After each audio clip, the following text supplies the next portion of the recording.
Gus, you've come away from that opening match pretty confident about the way it sits for the Blues at the moment. I imagine your mind hasn't changed since Wednesday.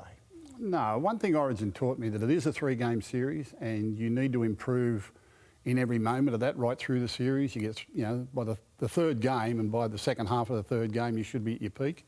And I think there's a lot of improvement in this New South Wales side. I thought their performance the other night, whilst most people are calling it dominant, I thought it was really controlled, it was physical, and it was conservative. I think there were a lot more opportunities for them in that game than they even explored. They didn't try to move the ball all that much. So Queensland have got a lot of improving to match what New South Wales did in game 1, but it's where New South Wales get to in games 2 and 3 that should have them a little more worried. And I don't think the answers are all readily there. Origin's Origin though. We know Queensland will bounce back and we know that there'll be a different conflict. This game started really well for New South Wales. They got a flood of possession early, they got some penalties early, their forwards were able to get their domination, and once they got to the front, they really didn't let Queensland back into it. The next game could start completely different. Queensland could dominate early, jump out to a 12-0 lead, and we know they've got the spirit and the tenacity to hang on. So nothing's decided, but I think if New South Wales can learn from winning, which is you learn more from your defeats, but in Origin you've also got to learn from your wins. If they can improve some more, they're going to make it very, very difficult for Queensland. Well, that's the concerning part for Queensland and for Queenslanders, Gus, is that I agree with you. I think there's a lot more improvement in the Blues. And I agree with you as well with your comments saying that that they did play fairly conservative for the most part of that game. So for Queensland, not only do they have to bridge that gap from game 1 to come up to the Blues where they are, the Blues are going to get better again. So that's the big question for Billy, his coaches and the selectors, I guess, before game 2, Gal, is that side from game 1, have they got it in them to match what the Blues had in game 1 plus more in game 2, or is there going to have to be changes? Well, as you know, I think there's got to be changes, Smith, and you're probably the bloke I want to ask about changes, because that to me the other night wasn't a Queensland performance that I've certainly played against anyway. Yes, the Blues were conservative. They had an expectation to have a high completion rate, but one thing that the Maroons weren't. They weren't tough. No. They never defended. They'd missed 49 tackles. Yeah. 49 tackles is horrible. They'll dominate in the metres gained, the post-contact metres. Now, a lot of backlash has fallen on Cherry Evans, which, as we know, those positions are generally under the most amount of pressure, but it's very, very hard for a halfback to have any sort of impact on the game when your forwards are getting totally trampled. Yeah. And they were. For the entire match, there was probably a 10-minute period where the Blues were down to 12 men, where Queensland showed a bit of energy and a bit of fight, but the Blues took it straight back off them. So where do you think they need to make changes? Because at the end of the day, they can't go and make 7 or 8 changes. Then they're starting all over again. There's probably only 2, maybe 3 changes at most that'll be made. Now, where do you think they need to be made? Well, look, I haven't spoken to Billy about what his thoughts are going into game 2. I know he was bitterly disappointed with the performance of his team in game 1. But I'd like to think, or if he makes changes, it's going to be minimal. It'll be 1 or 2. I don't think he'll make wholesale changes. That's a huge gamble going into game 2, given that you're already down 1-0, playing in a neutral venue as well. You've got to be fairly certain of the players that you pick, and you can understand what they're going to bring to that game. A lot of talk is obviously around DCE. Is the fact that he's the skipper too influence the decision? Well, I guess it'd have some bearing.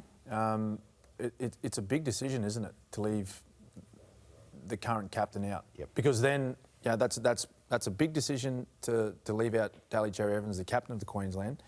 Then you've got to find the next captain. How's that player going to handle that extra pressure that comes along with having the C next to their name, leading their state? Series on the line. Series on the line. So there's a lot to consider for Billy. But he's all over it. Smithy, as the greatest Queenslander ever, what was your what was your perception about not kicking the Spencer Leniu? Because at the end of the day, I know your mentality. I know Mount Meninga's mentality. He gets cocky when he wins. But when you go out there, Mal's told me, you attack the leaders. You would take the head off the snake, the rest will crumble around it. Now, he was out there. It was in the paper the day before, smashed this Blues grub. Yeah. And he's went away from him. Yeah. Well, those journos weren't out there, Gal, kicking off, were they? To be fair, it's not just come from New South Welshmen. No. Corey Parker, one of your great teammates, he said the same thing. Well, you know what, mate? Like, I don't know. what the mindset is of this current footy side. The teams that I played in, I reckon we would have kicked off at Spencer. You reckon? And gone after him a little bit. Yeah, I reckon you would have too. Just to send a message. But, you know, I think at the time, I think Billy spoke on Sunday Footy Show around the reasoning behind that. There was some sort of tactical decision behind it, but yeah, there was a bit of anticipation, wasn't there, really, when Spencer came on the field. He came on the field, he was on the back fence down that northern end of Suncorp Stadium. And I think everyone in the stadium wanted Queensland to kick off to him, but they opted to go the other way. So it is what it is. I didn't think it was a big issue as what a lot of people made it. But I guess, you know, in the teams that I played in, we probably would have kicked at him. Yeah. Gus likes the idea of Reid Barney, the Doggies 9 coming into the Queensland team. Yeah, that's an option. You know, get maybe Harry Grant, which we've seen before, back to the bench. Do you see that working as something that could help in Perth? Well, historically, right, if you look over the Harry Grant's career in State of Origin, he's played his best football off the bench, I believe. And I've seen a stat which I wasn't aware of. He's had 4 starts now for Queensland and 4 losses, I believe. I think at that level of football, they've got to keep him out of the early battle. Yeah. Because if New South Wales get out there and have possession and punch 20 tackles into him in the first 15 minutes, it's got to take some juice out of him. Absolutely. Remembering he'd had 58 minutes of football in 4 weeks leading into that game. Yeah. Lindsay Collins had only had 1 game back leading into that game as well. They were going to be found wanting around the middle.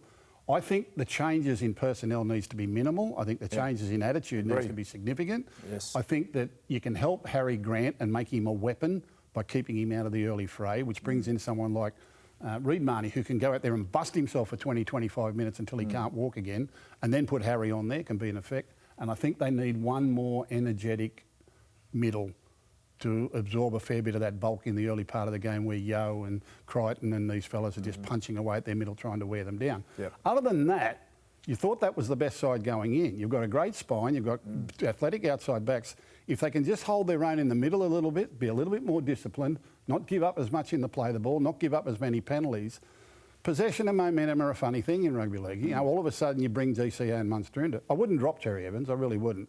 I know the other kid did and is close, and I know he came off the bench and looked great, but he came off the bench later in the game. Let's say he goes out and starts and they punched 20 yards into him. Is he going to be able to do that after 25, 30 minutes? No, he doesn't have the experience. I think you've got to go with your skipper and go with Cherry Evans. I think they need a hooker to help Harry Grant, and I think they need just one more that can go out and blow himself out for 20 minutes in the middle, absorb a bit of the defence and the hit-ups, and get them into the contest so that they're not so rattled. Can Kurt Mann fit into that fold? Well, he could, because he's got great versatility. He's played pretty much every position in the back line. He can play in the middle. He plays in the middle of the field for the Bulldogs and does a fantastic job. Talk about physicality. Like, he hasn't got the biggest frame in the competition, but he loves it. He hits in defence as hard as anyone in the comp. Yep. So he could fill that role.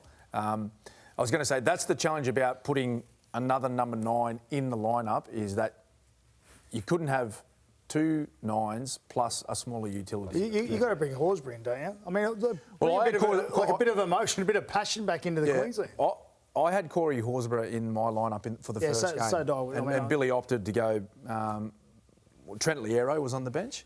So it'll be interesting to see if he goes for that bigger body. He's in great form at the moment. And the other thing too with Corey Horsburgh, he's a part of a side that are going really well at the moment.